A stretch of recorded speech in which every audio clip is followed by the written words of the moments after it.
నాతో పాటు ఈ విశేష ప్రయాణంలో చేరండి. మన తెలుగు సినిమాల ప్రపంచంలోకి ప్రవేశించి అవి నిజంగా మన రాజకీయ అభిప్రాయాలపై ప్రభావం చూపుతాయా అనే ప్రశ్నకి సమాధానం కనుక్కుందాం. తెలుగు సినిమాలు డికేడ్స్ నుంచి మన ఆంధ్రప్రదేశ్, తెలంగాణ రాష్ట్రాల్లో ప్రజల వినోదంతో పాటు ఆలోచనలకు దారితీస్తూ మన సంస్కృతిలో భాగమైపోయాయి. కానీ ఈ సినిమాలు కేవలం ఎంటర్టైన్మెంట్ మాత్రమేనా, లేకపోతే మన రాజకీయ ఆలోచనలు కూడా సబ్ట్లీ ప్రభావితం చేస్తున్నాయా? చలనచిత్రాలు మరియు రాజకీయాల మధ్య ఉన్న సంబంధాన్ని ప్రపంచవ్యాప్తంగా చాలా మంది అధ్యయనం చేశారు. కానీ మన తెలుగు సినిమా కంటెంట్స్ లో చూస్తే ఈ సంబంధం ఇంకా ఆసక్తికరంగా ఉంటుంది. రాజకీయాల గురించి డైరెక్ట్ గా చెప్పకపోయినా సినిమాలు మన విలువలు, ఆలోచనలపై బలమైన ప్రభావం చూపుతాయి. తెలుగు సినిమాలు అన్ని వర్గాల ప్రేక్షకులను ఆకట్టుకుంటాయి. వయస్సు, లింగం, ఆర్థిక స్థితి ఎలా ఉన్నా అందరికీ కనెక్ట్ అవుతాయి. మరి ఈ సినిమాలు ఎలా ఈ తరహా విభిన్న ప్రేక్షకులపై ప్రభావం చూపించగలుగుతున్నాయో ఆలోచించాలి. మరింతగా సినిమా చూడటం మన సంస్కృతిలో ఒక కలెక్టివ్ ఎక్స్పీరియన్స్. అంటే కుటుంబ సభ్యులు, స్నేహితులు కలిసి సినిమా చూసిన తర్వాత చర్చలు జరుపుతారు. అలా సినిమాలు రాజకీయ చర్చలకు పునాది పడతాయి. తెలుగు సినిమాలు అప్పుడప్పుడు సమాజంలోని సమస్యలు చూపిస్తూ స్టేటస్ కోను ఛాలెంజ్ చేస్తూ వస్తున్నాయి. ఉదాహరణకు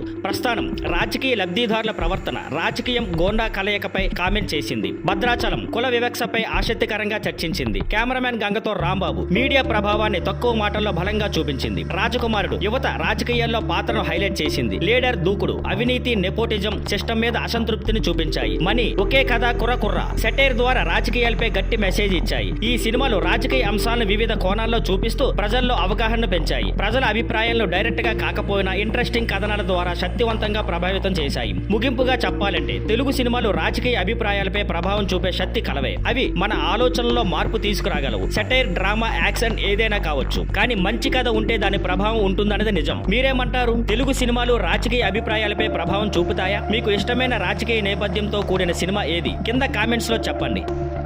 thank you for watching. Please like, share and subscribe.